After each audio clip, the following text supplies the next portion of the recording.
seconds into minutes. Minutes into half hours, soon to become whole. Our circle, however, was not. After searching the rooms of the cabin and as much of the woods as possible, we came up empty-handed. Frustrated and fruitless, we sat and watched the clock. Tensions rose as snow began to fall, heavier than I'd ever seen. Carlos. Enough is enough. Where is Andrew? Jane asked, voice ripe with suspicion. I don't know. Why do you think I would? His eyes narrowed in frustration. Because you all are always up to something. Bang! The whole cabin shook, as well as everything and everyone within it. We looked at each other, then looked at the door. What the hell? My hand flew to my mouth. It's Andrew. It has to be. Tristan said, a nervous smile on his face.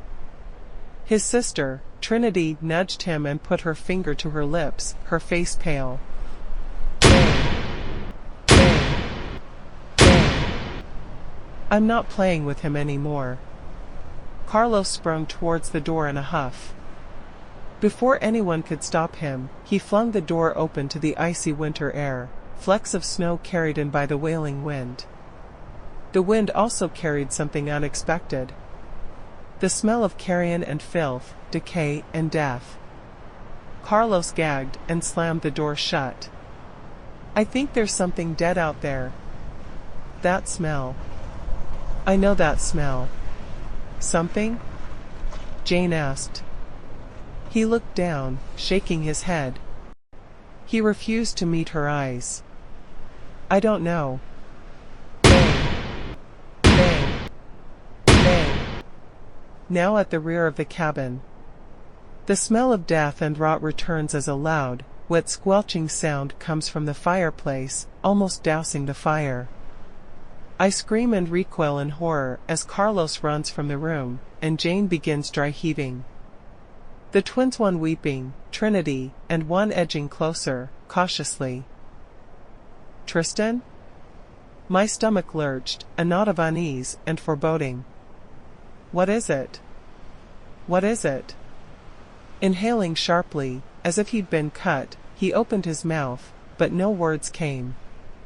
I crept closer, and as it came into view, bile rose quickly in my throat. The body was mangled, smeared in blood and gore, with obvious large bite marks all over it.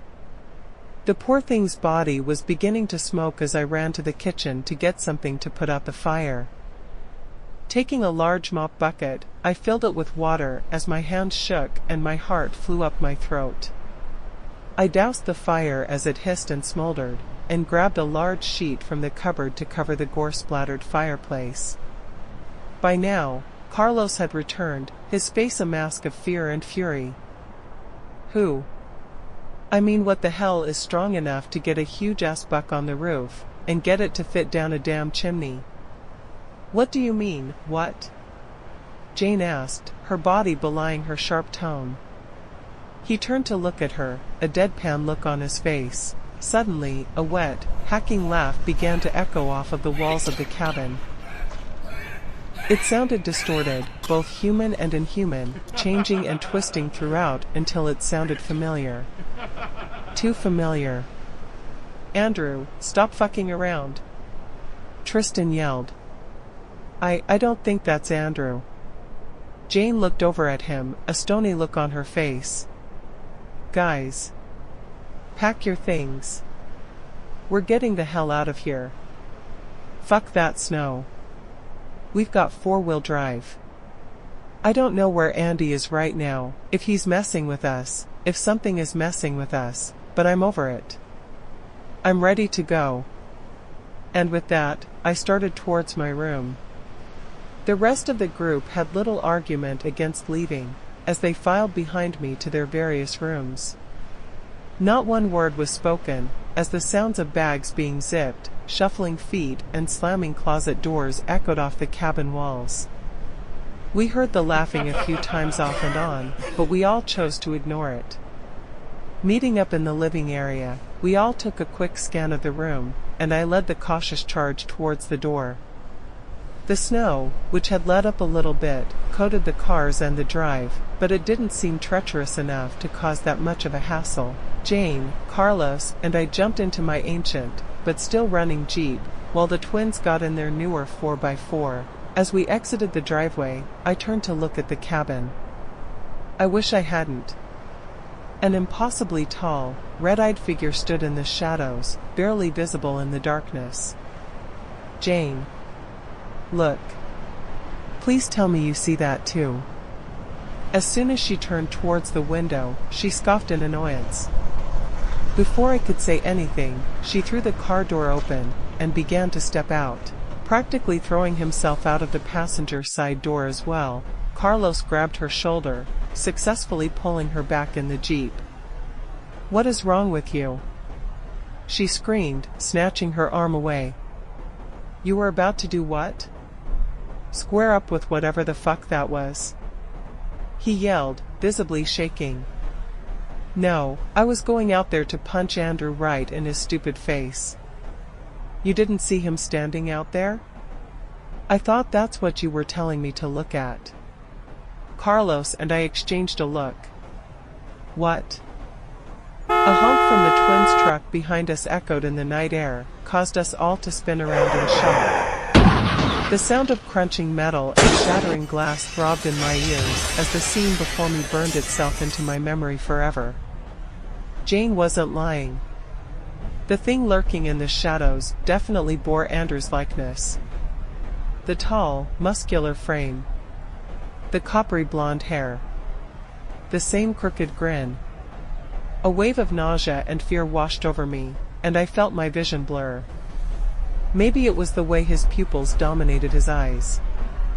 Or possibly the way his hands were elongated, clawed, and dripping with gore.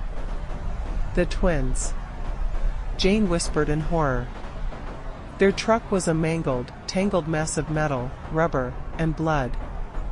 It was as if all sound had abandoned the world. Tristan lay in the snow, bleeding from everywhere it seemed, his mouth agape in a scream. Trinity was running to us, legs and arms pumping, a deep gash carved into the side of her face and neck. I was stuck. Dumbstruck. Gobsmacked. Next thing I know, Trinity slams into me, sobbing and screaming. The only word I could make out was her brother's name. Tristan. A primordial scream cut through the night, as it became alive with the sound of its own macabre music. Carlos looked me in the eyes, and for a moment I could read his mind. He was right. We needed to go. Now. I pulled Trin to her feet, and clambered with her into the back seat, as Jane and Carlos manned the front. Another roar clapped like thunder, and reverberated through the truck. Before he could turn the engine, a large humanoid blur whizzed past the passenger window, then stopped in front of the truck. Illuminated by the headlights, the belligerent beast stood in all its glory, giving us a full view of what our Andrew had become. His once emerald eyes were empty pools of obsidian, full of death and depravity. Antlers either grew, or were implanted into either side of his head, giving him a devilish visage. His mouth, now maw-like, stretched into a grin far too wide for his face, causing his lips to split and ooze an unidentifiable substance. Long claw-like hands extended from his wrists, way too long and gnarled to be human. His chest heaved with adrenaline and excitement. Carlos looked over at Jane, then back at Trinity and I. Another telepathic moment. He was going to try and reason with him. And I was too dumbstruck to try and stop him.